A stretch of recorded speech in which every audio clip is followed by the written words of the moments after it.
it's Mrs. M from your Detroit Public Library with another fabulous fairy tale. This week the fairy tale has a wolf in it and a grandmother and a little girl. Do you know what fairy tale I'll be reading to you today? Did you guess Little Red Riding Hood? If you did, you are right. Give yourself a hand. Do you know that you can include this story in your log for the 313 Summer Reading Challenge at DetroitPublicLibrary.org? You can record the minutes that I read to you so that you can earn prizes for reading during this summer. Once again, log into DetroitPublicLibrary.org, the website, and sign up for the 313 Summer Reading Challenge. This is the story of Little Red Riding Hood.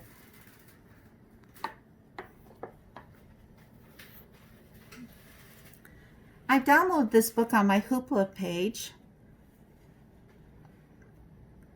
I borrowed it from the Detroit Public Library on the Hoopla digital source. Little Red Riding Hood. And this story is written by Kaylee M. Lee. And today, to help tell the stories, I have some finger puppets for you. I have the grandmother, the little girl, the wolf, and we also have some hunters in the story. This is the story of Little Red Riding Hood.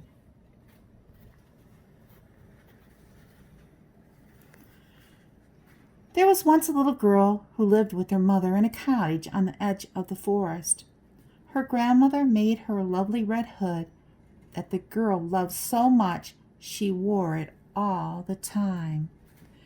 After a while, people forgot her name and just called her Little Red Riding Hood. When the grandmother fell ill, Little Red Riding Hood's mother packed a basket filled with delicious treats and sent her daughter to deliver it. Little Red Riding Hood's grandmother lived in a cottage in the forest. Before she left, Little Red's mother warned her not to talk to strangers along the way.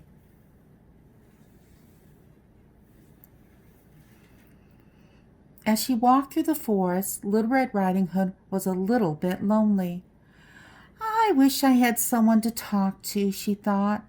Almost as soon as the thought crossed her mind, a wolf appeared in a clearing. Little Red was so happy to see anyone that she forgot her mother's warning. The wolf was not lonely. He was hungry. He saw the little girl and thought she looked delicious. But he was a tricky old wolf, so he didn't eat her up right away. "Hello, little girl," said the wolf. "What are you doing all alone in this forest?" "I am bringing a basket of treats to my grandmother. She is not feeling well," Little Red replied. This was great news to the wolf. If he was careful, he could get 2 meals today. "And where does your grandmother live?" he asked slyly.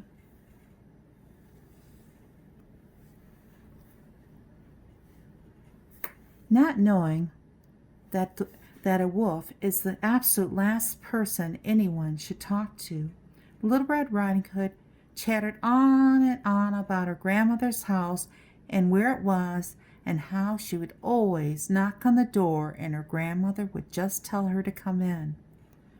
Little Red talked and talked. She talked so much she didn't notice when the wolf disappeared off into the forest. While the wolf raced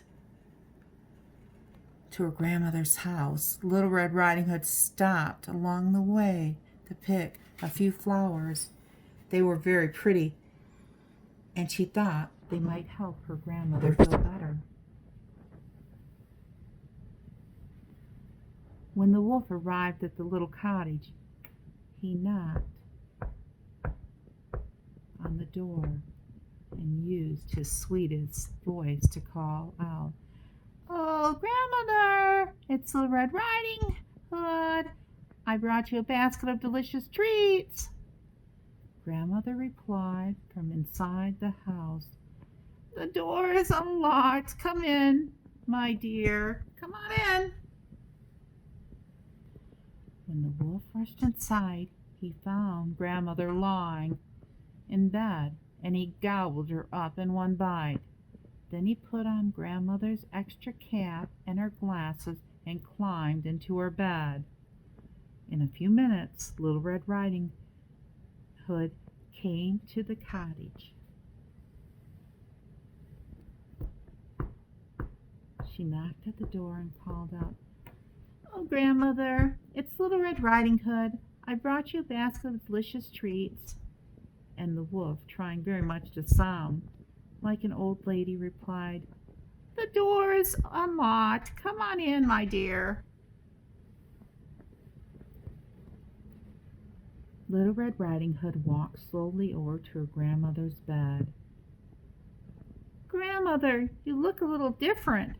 What big arms you have." "All the better to hug you with, my dear," the wolf replied.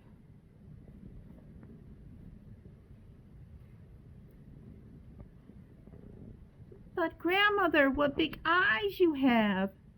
"All the better to see you with, my dear," the wolf replied. "Grandmother, what big ears you have." "All the better to hear you with, my dear," the wolf replied. "Oh, Grandmother, what big teeth you have." "All the better to eat you up," the wolf snarled. And with that, the wolf jumped out of bed and chased Little Red Riding Hood around the room. The little girl screamed as loud as she could, and two hunters who were nearby rushed to the cottage. They saw the wolf chasing her and killed it. Little Red Riding Hood told them that she thought the wolf had eaten her grandmother. Carefully they cut the wolf open and found Grandmother inside, safe and sound.